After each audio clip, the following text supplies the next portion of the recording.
¿Qué tal? Muy buenas tardes, tengan todas y todos. El día de hoy yo estaré coordinando esta conferencia de prensa, su servidora Ana Lucía de la Garza Barroso, directora de Investigación Operativa Epidemiológica. De manera presencial, les saludamos con mucho gusto desde Palacio Nacional para brindar los componentes de información del día de hoy para la pandemia de COVID-19. También tenemos de manera virtual al doctor José Luis Alomía Segarra, director general de Epidemiología, que también nos estará acompañando el día de hoy para brindar la parte del componente de vacunación. Y pues también el día de hoy tenemos invitados, dado que vamos a hablar de un tema importante. Tenemos aquí a dos personas expertas que nos van a abordar temas muy interesantes y muy relevantes que están realizando para nuestro país en materia de telemedicina, ¿no? Esto es sumamente importante, sobre todo en tiempos de la pandemia de COVID-19, y además pues también algunas actividades de educación a distancia que están realizando y que son sumamente relevantes, más en este momento que toda esta parte de la tecnología y de pues el abordaje digital es tan relevante para las diferentes vías y aspectos que se tienen que abordar, no solo de la medicina. Nos acompañan entonces también, como les comento, el doctor Eduardo Rivero Cigarroa. Él es jefe de departamento de la Unidad de Terapia Intensiva y profesor adjunto de Medicina Crítica del Instituto Nacional de Ciencias Médicas y Nutrición. Bienvenido. Muchas gracias, buenas noches. Y también nos acompaña el doctor Rosbel Toledo Ortiz, quien es coordinador de formación y capacitación del personal de salud del Instituto de Salud para el Bienestar. Buenas noches. Buenas noches. Pues bien, como saben, vamos a iniciar el día de hoy con el componente de la parte técnica que yo me permitiré presentar, y como les comento, pues también nos acompaña el doctor Alomía a distancia, también estará muy pendiente e interactuando justo también con esta dinámica con nuestros expertos del día de hoy, y nos brindará la parte de vacunación. Entonces, con permiso, voy a brindar los datos del día de hoy.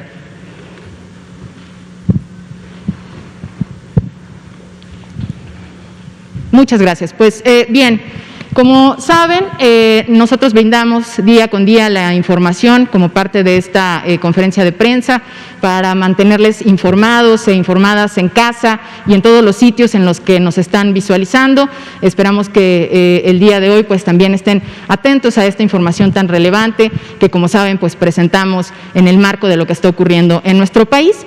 En esta gráfica, que también ya conocen muy bien y que presentamos en el día a día, podemos observar la parte de los casos incidentes.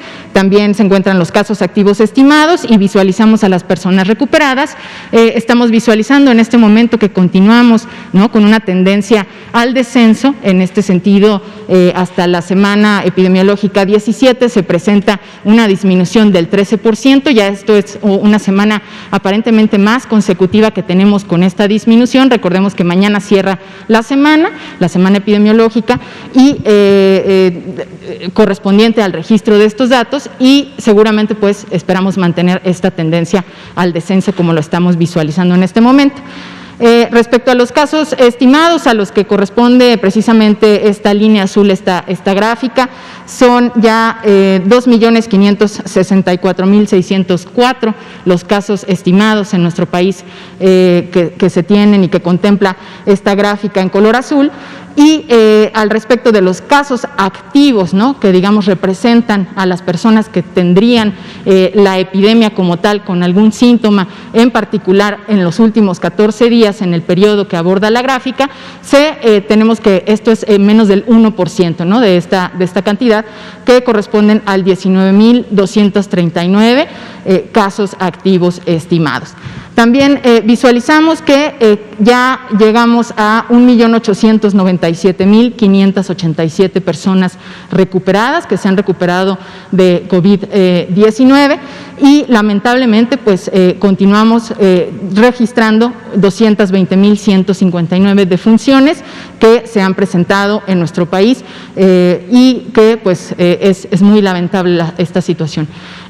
Sobre todo en este tema en particular tenemos que continuar, a pesar de que vamos viendo que esta tendencia al descenso continúa, es importante continuar con las medidas preventivas. Sabemos que en el último semáforo que fue presentado hace una semana, visualizábamos que muchos de nuestros estados ya se encuentran en verde, ¿no? O en su caso, como en la Ciudad de México, nos encontramos en un semáforo amarillo.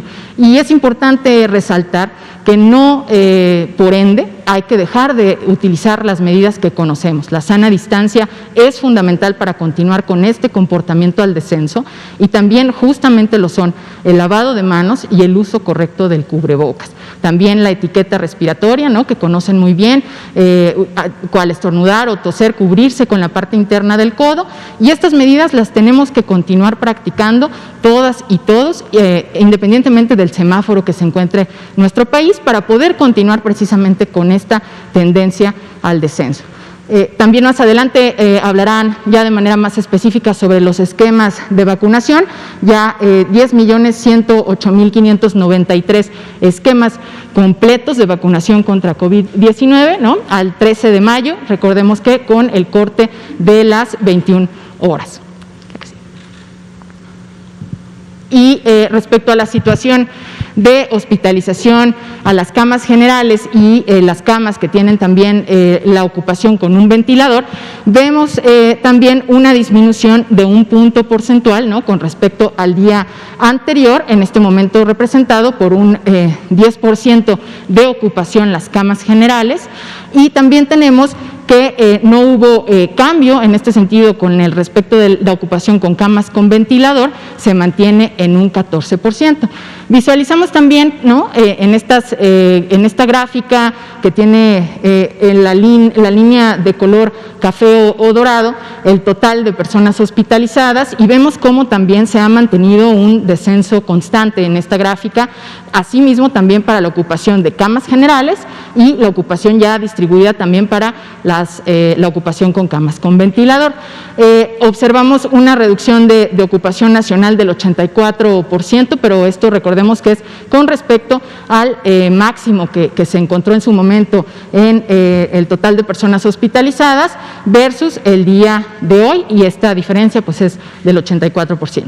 Esperamos que de igual manera esta tendencia pueda mantenerse también en nuestro país, y para ello pues es importante continuar y que nos apoyen también nuestros comunicadores y comunicadoras que están siempre emitiendo mensajes de información, que es fundamental comentar que la pandemia lamentablemente no ha terminado, el mundo continúa con esta lucha contra COVID-19 y nuestro país también, y por ello pues es importante siempre mantener las medidas que ya conocemos, no confiarnos, ¿no? Es importante no bajar la guardia y continuar trabajando en ello.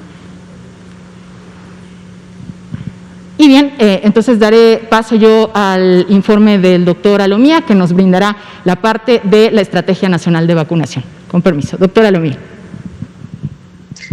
Muchas gracias, doctora Ana de la Garza, tanto por la presentación como por encontrarse en este momento coordinando la conferencia de prensa desde Palacio Nacional. Un saludo a todos y todas las personas que en este momento están atendiendo esta conferencia. Gracias por el interés de mantenerse actualizados en la información y obviamente de saber día con día cuál es el comportamiento de la epidemia en México. Saludo también de manera cordial al doctor Rivero, al doctor Toledo. Gracias por estar también esta noche con nosotros. De seguro van a compartir información muy importante para el conocimiento de todos.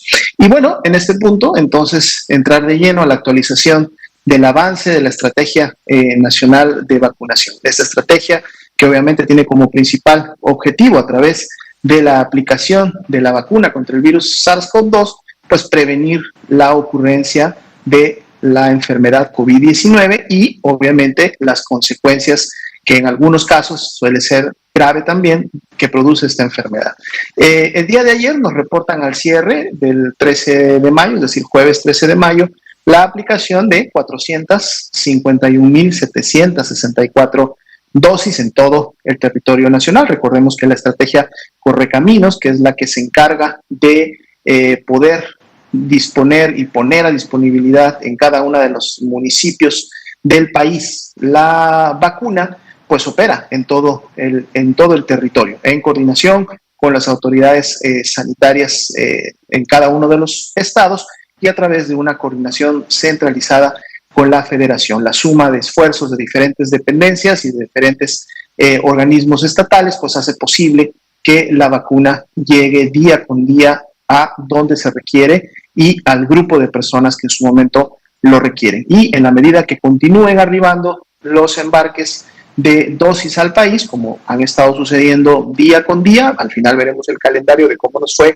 esta semana, pues la estrategia obviamente podrá continuar cumpliendo no solamente con el avance de metas, sino también con la cobertura que hasta el momento se ha programado. Si vemos en la siguiente diapositiva, actualizamos entonces también el total de dosis acumuladas que se han aplicado hasta el momento. 22.413.285 son las dosis que ya se han aplicado también en todo el país. Y vean ustedes cómo esta curva sí queremos que día con día se incremente, que día con día continúe con esa velocidad de ascenso que ha tenido prácticamente ya desde hace algunos meses, porque esta obviamente representa que también día con día la vacunación sigue avanzando y su cobertura sigue incrementándose en el territorio nacional. Si vemos la siguiente diapositiva, ahora sí vamos a ver el número actualizado de personas que en su momento han recibido la vacuna, 14.996.844. Estamos hablando prácticamente ya de 15 millones de personas que han recibido al menos una dosis de vacuna. Ya nos actualizaba la doctora de la Garza que un poco más de 10 millones tienen ya el esquema completo, es decir, es un grupo en donde estamos esperando ya la protección que la eficacia de la vacuna ha evaluado y que en su momento ha evidenciado para efectos obviamente de no desarrollar enfermedad por COVID-19, pero lo más importante, no desarrollar enfermedad grave y por lo tanto complicaciones que pudieran llevar a una persona a fallecer a consecuencia de esta enfermedad. Vemos en la diapositiva los 4 grupos poblacionales que en su momento están en este momento accediendo a la vacuna. Si nos podemos todavía regresar una diapositiva atrás para repasar un poquito los números. Muchas gracias. El personal de salud, poco más de 1.081.000 personas. Continúa avanzando también el grupo de trabajadores de la educación, poco más de 1.648.000 ya las personas trabajadoras de la educación que han sido vacunadas. El grupo importante y sobre todo relevante para efecto del factor de riesgo que su edad les concede para complicarse y desarrollar enfermedad grave o crítica de COVID-19, que son nuestros adultos mayores de 60 o más años. Vemos también ya este avance importante de más de 10.709.000 personas que están empezando a adquirir la protección, y desde que se abrió el grupo de personas de 50 a 59 años, por lo tanto ahora tenemos el grupo completo, es decir, cualquier persona que tenga 50 años o más de edad puede en este momento ya empezar a acceder a la vacuna en la medida que la vacuna va llegando a cada uno de los municipios y de los puestos de vacunación en donde se está teniendo la disponibilidad de la misma. 1.557.046 son ya los mayores de 50 y más años que han podido accesar ya a una primera dosis en relación a estas últimas 2 semanas y media que inició este grupo de edad. Llamado siempre a la población, estemos atentos de los comunicados, el llamado que estarán haciendo en cada uno de los municipios a través de los canales de comunicación, como es el correo electrónico, las llamadas telefónicas, para que en su momento podamos estar listos en el día que nos corresponda y entonces podamos acudir al puesto de vacunación definido para recibir nuestra vacuna. Si vemos en la siguiente diapositiva, ahora sí, muchas gracias.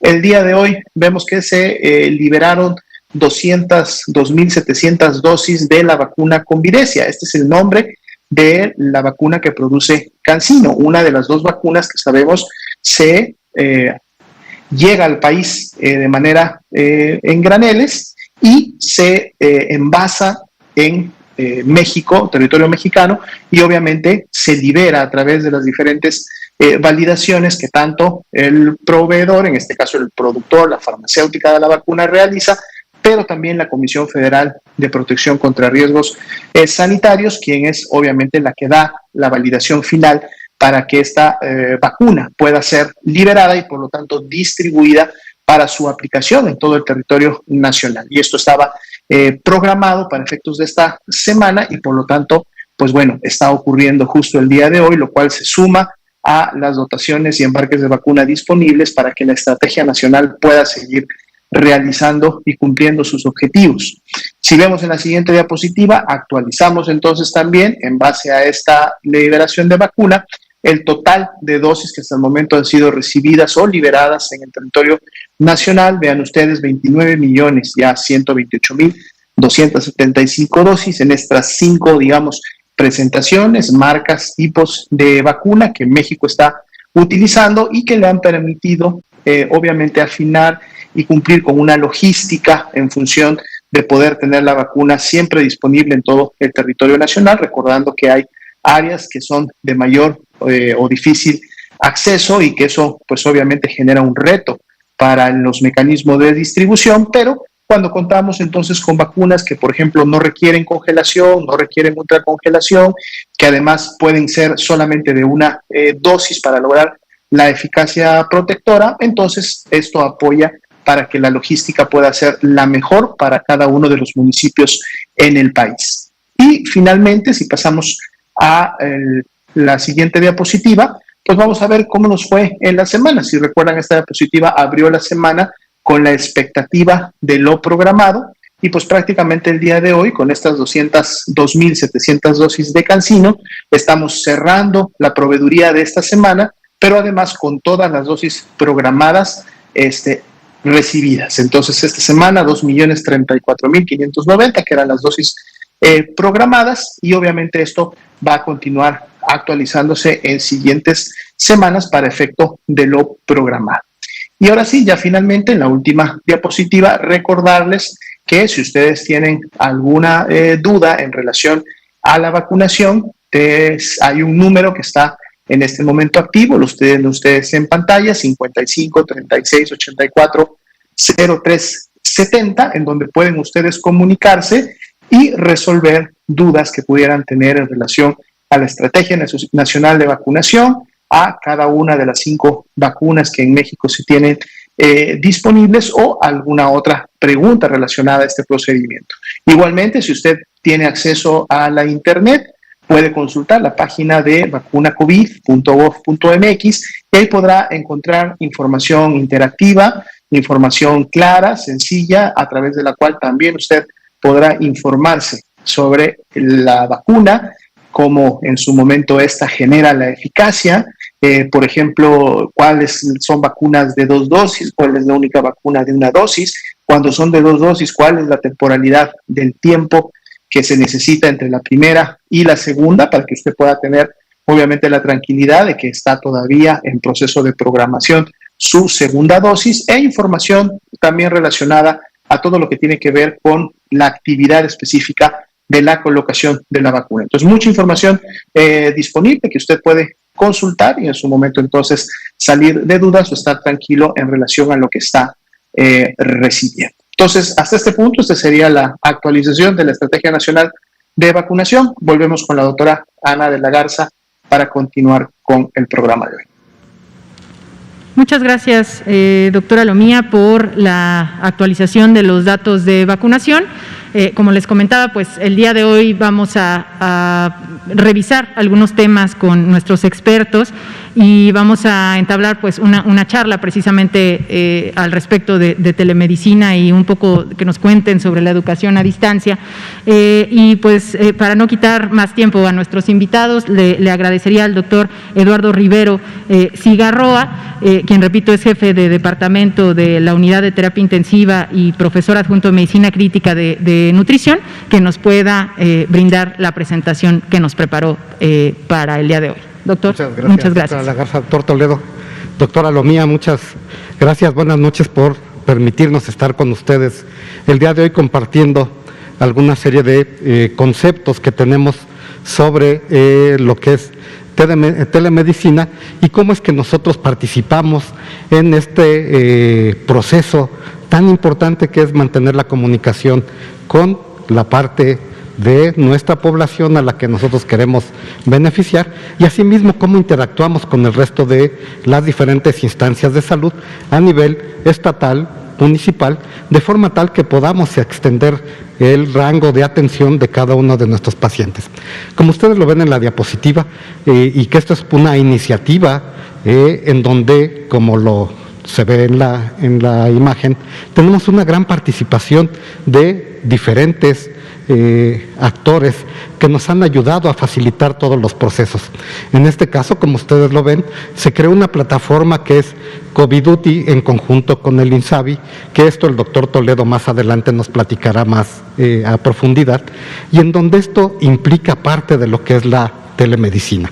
¿Qué quiere decir esto? La telemedicina como tal, entonces, nos permite que a distancia podamos tener un intercambio de ideas, un intercambio de conocimientos, un intercambio de factores que nos permiten tratar a nuestros pacientes de la mejor manera posible, conjuntando una gran cantidad de expertos, como bien lo ha mencionado la doctora de la Garza, que podamos beneficiar en mayor grado a nuestros pacientes.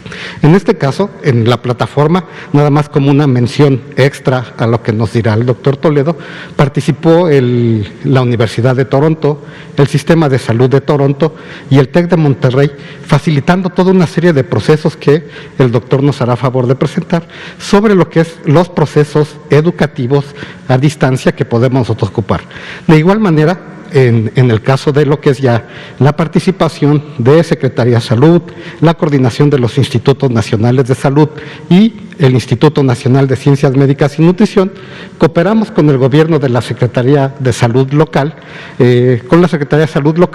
para poder capacitar a diferentes grupos de médicos que pudieran estar en dos modelos de atención. Un modelo presencial en el instituto con todas las previsiones posibles de cuidados, de beneficios para que ellos pudieran estar con nosotros, y un modelo híbrido en donde teníamos un intercambio de ideas a distancia y en donde esta capacitación al personal de la Secretaría de Salud continúa de manera progresiva. En este caso, nuestros visitantes se incorporan de lleno a lo que es el concepto educativo del instituto. Se convierten en parte de los miembros del instituto para poder mejorar su destreza, sus habilidades y que adquieran alguna otra serie de cosas. Con todo esto también, el instituto, el INSABI, la UNAM y FunSalud, bajo la dirección de Secretaría de Salud Federal, logramos también interactuar en un sistema que llamamos Fundamentos Básicos del Manejo del Paciente Crítico con COVID. Esta plataforma nos permitió de manera híbrida intercambiar con diferentes estados de la República capacitación, y en donde la idea original vino de nuestro director general, el doctor David Kersenovich, y el doctor Germán Fajardo, junto con la participación de del maestro Valle de FunSalud y de el canciller Ebrard, que también estuvo participando de manera activa, ayudándonos a facilitar esta serie de cosas. ¿Qué fue lo que logramos en esto? Este es un modelo híbrido, en donde, como posteriormente el doctor Toledo les platicará, logramos capacitar a una gran cantidad de médicos que se encargan de atención de paciente COVID en la primera línea. De este grupo de médicos que están en hospitales de detección inicial y que ellos van a manejar de manera principal inicialmente a los pacientes y nos podrán referir a los casos que puedan en un momento dado ser de difícil tratamiento. Esto además también les permitió a ellos capacitarse en el manejo de las plataformas. Esto el INSABI nos ha apoyado y a través de su plataforma hemos podido nosotros establecer interconsultas, asesorías para poder brindar a nuestros pacientes el tratamiento multidisciplinario que se requiere, junto con lo que es la parte de el entrenamiento con simuladores.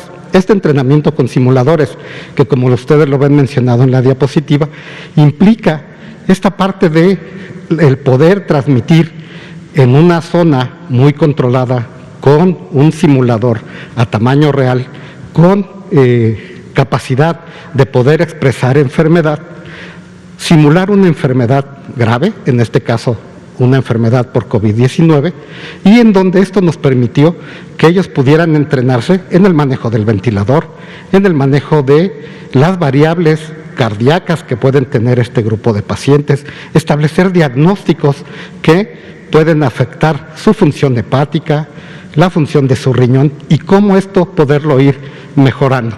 Todo esto a través de lo que fue todo un sistema de gestión. Recuerden ustedes que gran parte de lo que son los éxitos de la administración se basan en una gestión adecuada. La terapia intensiva, como ustedes saben, es un sistema de gestión de muy alto costo, pero que también requiere de una gran calidad al momento de ejercer los recursos, de un abordaje que nos permita que el paciente pueda recibir de forma adecuada todo esto. Y esto lo hicimos a través de lo que son los diferentes sistemas de la plataforma, en donde tuvimos talleres de simulación presencial, taller de simulación que por medio de educación médica a distancia se mandaba a los diferentes estados, y también talleres presenciales en donde nuestros alumnos pasaban a la unidad de terapia intensiva y todas nuestras áreas convertidas en el instituto a entrenamiento mentoreado. Esto quiere decir que cada uno de nuestros alumnos se convertía para fines prácticos en nuestro pequeño niño, el cual nosotros lo íbamos llevando por todo el camino de lo que es la medicina crítica, en este caso, para poderle ofrecer los mayores beneficios de educación en este caso. Desde este punto de vista, el hospital ha desarrollado una gran cantidad de estrategias de telemedicina para poder apoyar a nuestro diferente grupo de pacientes en todo el país. ¿Y esto cómo lo hicimos? A través de diferentes plataformas que, como ustedes lo ven, implican consulta de resultados de laboratorio de alta especialidad que pueden ser enviados al instituto, y que esto tiene todo un sistema de gestión que evidentemente no es motivo de la plática del día de hoy, pero que existe para que todos puedan tener acceso a ese sistema. Un sistema de teleconsulta en donde nuestros médicos especialistas de cada una de las diferentes áreas van seleccionando qué paciente puede ser sujeto de una teleconsulta a través de una videollamada. La gran ventaja que tenemos ahora es que en muchas partes del país tenemos teléfonos inteligentes, tabletas, un acceso a la red que nos permite tener este intercambio de ideas. Todo esto, además, guiado hacia COVID-19 y el poder tener a nuestros pacientes bajo un monitoreo estrecho, junto con un aviso que sale directamente desde la Dirección General del hospital, para que nuestros pacientes tengan la confianza, la solidez de que están siendo atendidos. En la parte del otro lado de la diapositiva ustedes ven varios programas.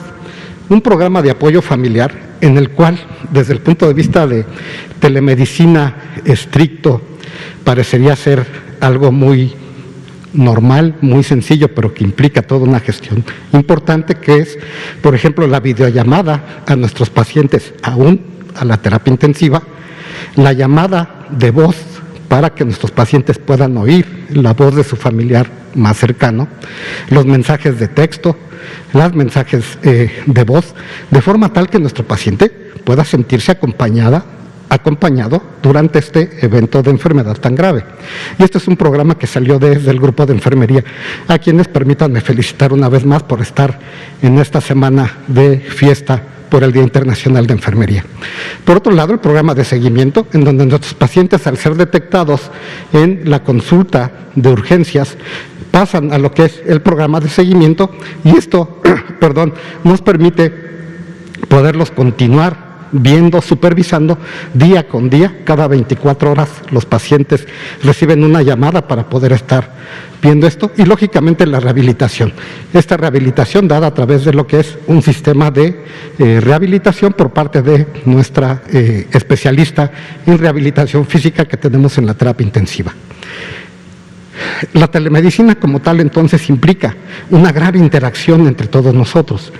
Un médico que está en una población retirada de la Ciudad de México puede llamarnos a través de la plataforma del INSABI, puede llamarnos a través de la plataforma del instituto, subir toda la información que él tiene, que considera que es pertinente para el tratamiento de su paciente, y nosotros establecemos una llamada con ellos para poder interactuar y de profesional a profesional, de especialista a especialista, poderle decir cuál es nuestra perspectiva. Todo esto en el acompañamiento, en el tratamiento a distancia de los pacientes. Y esto ha podido ser muy útil durante todos estos meses de la pandemia. Y desde el punto de vista también de la telemedicina, lo que les apoyamos es con el apoyo para el desarrollo organizacional. Ustedes pensarán que la innovación puede ser tener una tableta, un teléfono inteligente, que nos ayude a tener algunas medidas de mejora. Pero ¿qué les parece que la mayor innovación es cambiar el curso de pensamiento? Y eso se logra a través del apoyo para el desarrollo de la organización. Y esto, como ustedes ven un ejemplo ahí, es la forma en la que trabajamos nosotros, en donde tenemos una cabeza, en donde esto va descargando una serie de funciones con habilidades y destrezas para que impactemos en la mayor cantidad de pacientes, de forma tal que a través de las diferentes jefaturas de departamento nosotros podamos tener una mayor cobertura en nuestros pacientes y, lógicamente, una planeación ante desastres. En el instituto tenemos el Departamento de Reacción Hospitalaria ante Desastres, que es la que nos permite establecer toda esta serie de prioridades y de formas de cómo ir mejorando. Con todo esto, les quiero dar a ustedes las gracias por su atención. Doctora de la Garza, muchas gracias por el foro. Muchas gracias. Muchas gracias, doctor Rivero, que es muy interesante, ¿no?, el tema de la telemedicina y de cómo se ha avanzado también en nuestro país en este sentido. Muchas gracias por su presentación. Y daremos entonces paso también al doctor Rosbel Toledo Ortiz para que nos pueda brindar también el tema que nos tiene preparado para el día de hoy. El doctor Rosbel, repito, es coordinador de formación y capacitación del personal de salud del INSABI. Bienvenido, doctor, muchas gracias. Muchas gracias, buenas noches. Agradezco la invitación del doctor Hugo López-Gatell para presentarles y compartirles la experiencia que ha tenido el INSABI en este tema de educación a distancia durante todo el año pasado y actualmente. También a la doctora Ana de la Garza y la presencia del doctor Rivero Cigarro, a quien, por cierto, también, como ya les explicó, participó importantemente junto con el doctor Domínguez Charit en la implementación de esta plataforma, que vamos a ver rápidamente. Bajo el liderazgo del maestro Ferrer, cuando se vino la pandemia el año pasado, nos dimos cuenta que teníamos que ampliar la capacidad de atención a la población y la capacidad de expansión o de crecimiento para atender a los pacientes tiene que ver con 3 puntos principalmente: staff, stuff y structure, que en español sería staff o personal, stuff, que son insumos, ventiladores, monitores, medicamentos, etcétera, e infraestructura. Pero cuando hablamos de personal o crecimiento en el personal, no solamente hablamos de crecer en la cantidad de médicos o enfermeras que nos ayuden a atender a los pacientes, también hablamos en el crecimiento de sus capacidades, destrezas, conocimiento para poder atenderlos de forma adecuada. Entonces, se vino la necesidad de incrementar el conocimiento en nuestro personal de salud y se desarrolló esta plataforma en conjunto con el Instituto Nacional de Ciencias Médicas y Nutrición Salvador Subirán, bajo el liderazgo del doctor Alejandro Sbarch, en su momento de la doctora Linda Bucay, del doctor Domínguez Charit, etcétera, etcétera, justamente para incrementar de una forma práctica, rápida, concisa, concreta y con una interacción con micrófono abierto para poder hablar con los ponentes, con los expertos a nivel nacional sobre ciertos temas particulares que pudieran ayudar a nuestros médicos y enfermeras a atender de una forma segura y con calidad a los pacientes que estaban padeciendo la enfermedad de COVID-19. Nuestra plataforma como tal tiene tres elementos importantes. Un foro virtual en vivo con micrófono abierto, que básicamente es un diálogo entre los expertos y el personal de salud de todo el país, al ser una plataforma abierta, de acceso abierto, gratuito, evidentemente, donde se presentan temas, casos clínicos, sección de preguntas y respuestas, resolución de problemas prácticos. Cualquier persona que tenga acceso a Internet puede registrarse en la página que se llama COVIDuti, por las siglas de COVID y Unidad de Terapia Intensiva, coviduti.salud.gov.mx, como veremos más adelante. Le genera un registro y entonces pueden acceder a estas conferencias e interactuar, de hecho, con los ponentes. También el segundo componente importante es el curso que ya presentó el doctor, de hecho, de manejo de pacientes graves. Toda esta información y presentaciones que se van dando, se van quedando guardadas y grabadas. Entonces, la gente que todavía no ha tenido acceso a esta plataforma puede registrarse y acceder a todo el material que ya tenemos grabado desde el año pasado. El pasado 7 de abril, de hecho, conmemoramos el primer año de COVIDuti y se hizo un evento justamente conmemorativo al respecto. En este curso, pues se dan varias temáticas, como el equipo de preparación, con material del equipo de preparación para pandemias de educación de cuidados críticos de Canadá, como lo comentó el doctor, y otros recursos adicionales, guías clínicas, literatura actualizada de la Universidad de Toronto y la Red de Ciencias de la Salud de Toronto y el TEC de Monterrey, entre otros. Y el tercer componente son todos los recursos bibliográficos e interinstitucionales e internacionales sobre el manejo de COVID, al que tienen acceso todas las personas por el simple hecho de registrarse. Este proyecto fue creado en su inicio con el Instituto Nacional de Nutrición, el Departamento de Medicina Crítica. La siguiente, por favor. El foro virtual se presenta desde las instalaciones del INSABI. Aquí podemos ver, de hecho, a varios de nuestros colaboradores, el doctor Luis Molina, la maestra Jessica González, que son los que prácticamente conducen e interactúan con nuestros participantes y preparan a nuestros ponentes, generan el temario. Los temas como tal también vienen de lo que necesita la población del personal de salud, temas que ellos nos sugieren preparar para que les podamos exponer, y es una mecánica muy dinámica. También tenemos aquí a la mitad al doctor José Mendoza, que es nuestro psiquiatra. Todos los jueves, de hecho, tenemos prácticamente un programa de salud mental y COVID, que es muy interesante, conviene revisarlo también. La siguiente, por favor. Entonces las sesiones las seguimos dando martes, miércoles y jueves de 5 de la tarde a 7 de la noche. ¿Y cuál es nuestra numeralia al respecto? El total de personas o personal de salud registrado en la plataforma hasta el momento son 50,834 hasta esta mañana.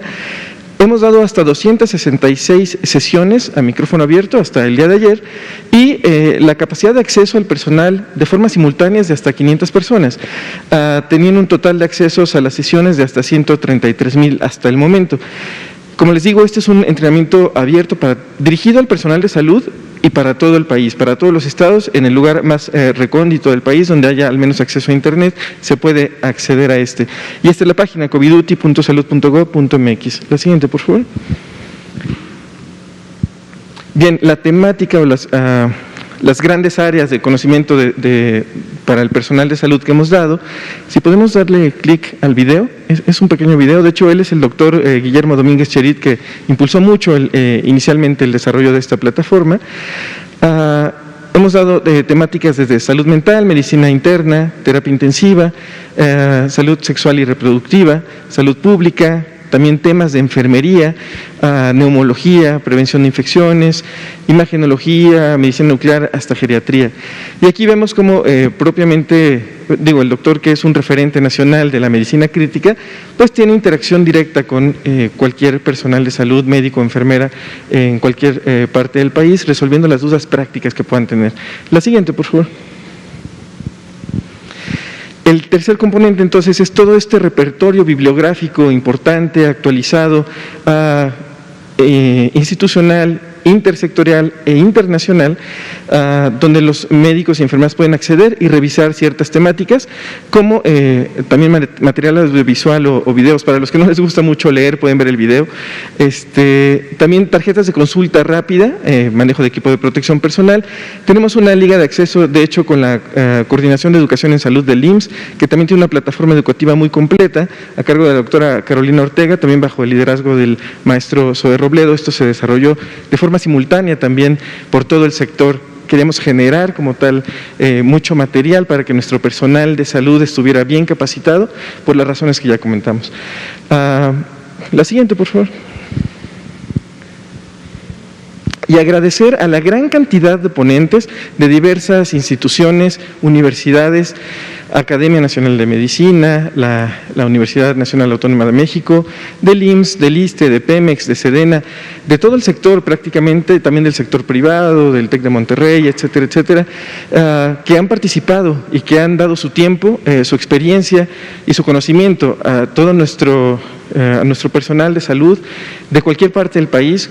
Como les digo, tenemos gente muy comprometida, y agradecer también principalmente a todo el personal que se interesa en su actualización, porque el beneficiado es el personal de salud, el médico y la enfermera, pero el mayormente beneficiado es el paciente. Entonces, esta sería una buena oportunidad para ofrecer una invitación de todo el personal de salud que no ha logrado registrarse, o que no sabía o conocía que existía esta plataforma de Coviduty, a que lo haga, se registre y aproveche todo el material que ya tenemos condensado, se actualice y participe también de manera vivencial, digamos, con los expertos que estamos trayendo al INSABI a presentar. Básicamente, muchísimas gracias. Muchas gracias, doctor, por la presentación. De igual manera, pues yo expreso mi reconocimiento y mi agradecimiento a ambos por todo el trabajo, y a todo el equipo que sin duda, pues todo este desarrollo a distancia y la parte de telemedicina definitivamente es algo nuevo, aunque sabemos que se ha desarrollado prácticamente desde los años 70, ya se empieza a hablar de telemedicina, pues sabemos que aún lo visualizamos como algo nuevo, que evidentemente no lo es, y que pues tiene un gran bagaje de trabajo en nuestro país, y muchas gracias por platicarnos al respecto. La idea justamente de tener aquí a nuestros expertos es también pues mantener una dinámica de que nos platiquen un poco más de este tema, y yo quisiera también pasarle la voz al doctor Alomía para ver si desde su conducto también quisiera externar algún punto que quisiera que nuestros expertos, aprovechando que están el día de hoy aquí con nosotros, pudieran comentarnos. Doctora Alomía, adelante, por favor. Sí, muchas gracias, doctora de la Garza. Definitivamente un tema súper interesante, ¿no? Dado que es una conjunción y una sinergia entre lo que es el expertise, la especialización y el conocimiento médico para temas tan específicos como, por ejemplo, sería la medicina crítica, y obviamente la atención de pacientes en este estado, pero con las tecnologías informáticas y la tecnología en general con la cual pues ahora disponemos, que al fusionarse pueden hacer realidad todo esto que acabamos de ver en la exposición. De hecho, tomó mayor relevancia porque, como se ha mencionado desde el año pasado, para efectos de la respuesta ante la epidemia de COVID-19 en el país, pues uno de los grandes problemas a resolver, y que a su vez representó uno de los grandes retos, se ha dicho constantemente, es la carencia de especialistas y subespecialistas que México tiene en los campos específicos que se requieren para poder dar una atención con suficiente calidad y obviamente con toda la eficiencia a los pacientes graves y los pacientes críticos, y haber articulado este mecanismo a través del cual, usando las tecnologías virtuales, las tecnologías a distancia, el conocimiento puede extenderse y puede multiplicarse y operarse a través de otros niveles, obviamente de profesionales de la salud, pues fue sumamente relevante para poder generar la atención a todos estos pacientes.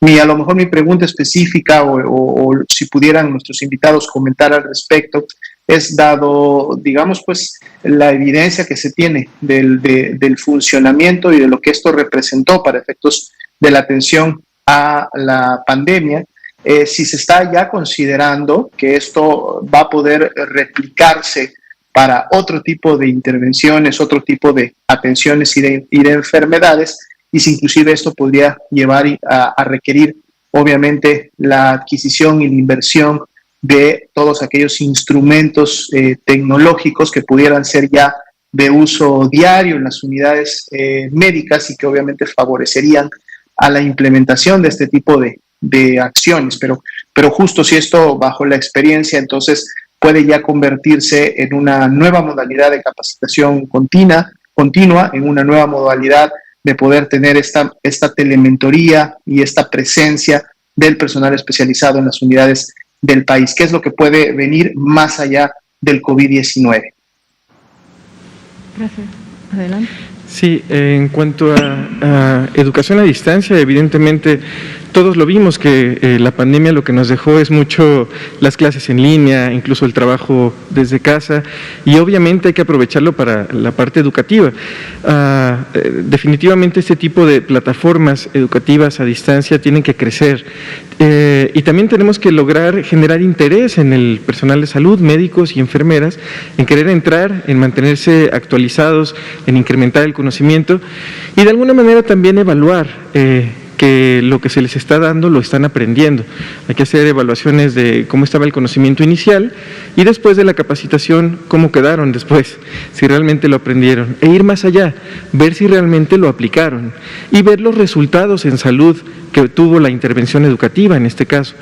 Entonces, en materia de educación a distancia, la idea justamente sería incrementar en cuanto a la cantidad de temas.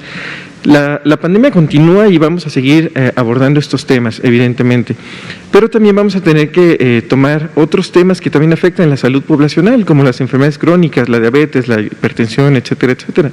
Que nuestro personal de salud aprenda sobre el modelo de salud para el bienestar, por ejemplo, basado en atención primaria a la salud.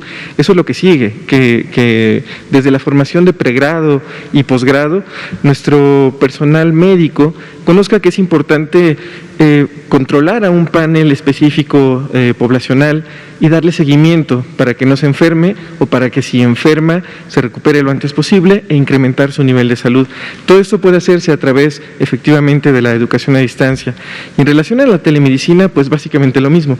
La telemedicina es llevar, como dice el doctor Alomía, la experiencia, la expertise a distancia, teniendo al médico experto desde su hospital tal vez de segundo o tercer nivel hacia zonas marginadas donde va a ser necesario que dé indicaciones, que conozca los estudios del paciente, etcétera, etcétera.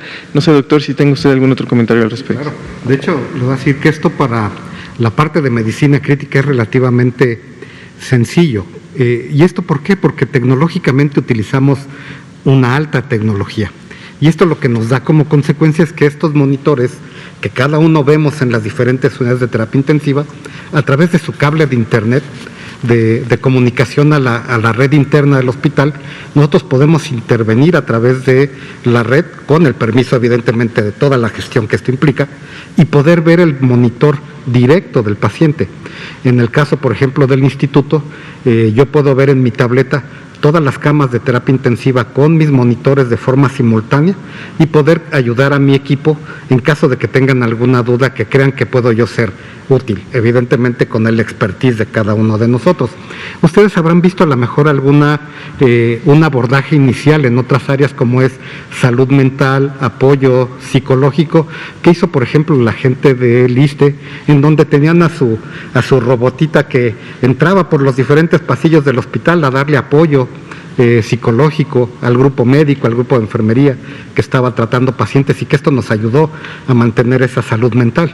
Por ahí hay otro antecedente en el Estado de México en donde se montaba un sistema de captación de datos, una tableta con micrófono, con cámara, que permitía que un grupo experto ubicado en la ciudad de Toluca pudiera interactuar con los diferentes municipios del Estado de México, haciendo que el robot entrara al cuarto del paciente, lo revisara, con el micrófono pudiera oír su ventilación, los ruidos de su corazón y junto con el grupo de tratantes establecer con lo que son el análisis de sus estudios de laboratorio y de gabinete, establecer cuál era el estado de salud y cuál era el mejor tratamiento. Todo esto, como bien dice la doctora de la Garza, implica algo que es cada vez más fácil por las tecnologías con las que contamos y que lógicamente todos los hospitales ahora en estos años lo hemos ido adquiriendo, de forma tal que el mapa en donde podemos ocupar la telemedicina ahora es completo en todas las áreas.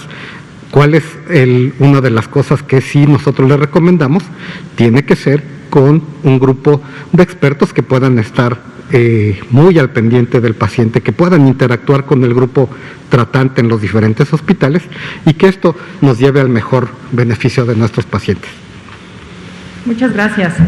Pues yo creo que también es muy interesante, además de cómo para la parte profesional, ¿no?, de salud ha contribuido de manera fundamental para la capacitación, para poder ahora tener este manejo y mejoramiento de las capacidades del profesional de salud. Pero sin duda creo que lo que nos comentaron, doctor Rivero, al respecto de facilitar también a la comunicación con la familia, con el paciente, es algo que tiene una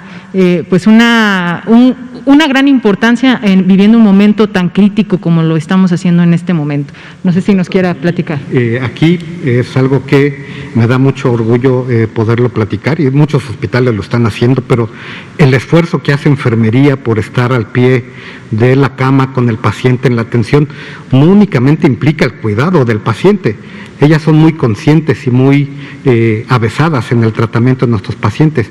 Ellas establecieron en nuestro instituto un programa de comunicación en donde con el uso de una tableta el paciente que está en condiciones de poder ver, de poder interactuar con su familia con la tableta, puede sentir ese afecto, ese apoyo emocional tan importante en una enfermedad que nos obliga en un inicio a estar aislados de todo el mundo.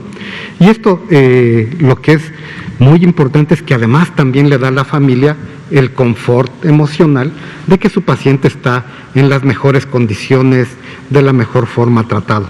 Lógicamente esto tiene implicaciones de éticas en donde tenemos que ser muy cuidadosos, tratar de conservar lo que es la parte de los datos de cada uno de nuestros pacientes. Todas estas medidas que nosotros utilizamos están bajo llave en la unidad de terapia intensiva, tenemos horarios para nosotros poder hacer la interacción, de manera tal que no tengamos fuga de datos ni estas cosas, que es algo muy importante también para la atención de nuestros pacientes. Muchas gracias. Un comentario. Es curioso que ambos temas sí se relacionan mucho porque la telemedicina, de hecho, genera mayor acceso a los servicios de salud.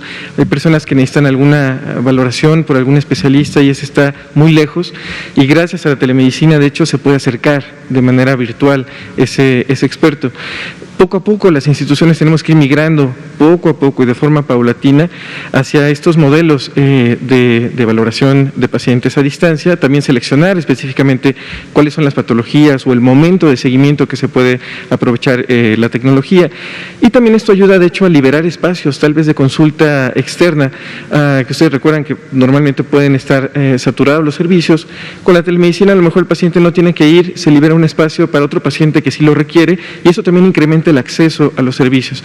Pero no solamente es necesario el acceso, tiene que ser un acceso efectivo, que cuando el paciente llegue, el médico, la enfermera sepa efectivamente qué es lo que tiene que darle, cómo tiene que darle su seguimiento, su tratamiento, etcétera, etcétera.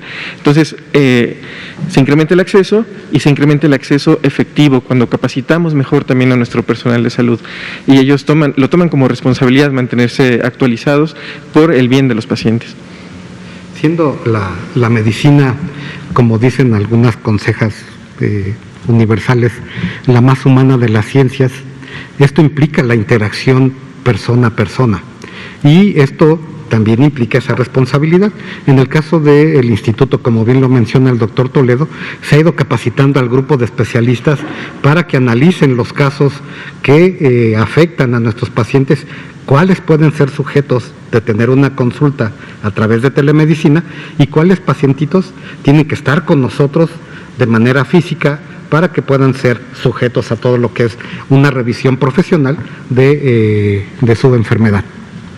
Muchas gracias. Pues se nos va el tiempo muy rápido cuando hablamos de temas tan interesantes. La verdad es que nos da mucho gusto tener a nuestros expertos el día de hoy y aprovecharemos justo para brindar algunas preguntas. Todavía tenemos tiempo para nuestras compañeras y compañeros reporteros.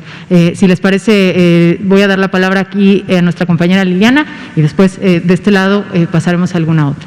Gracias. Buenas noches.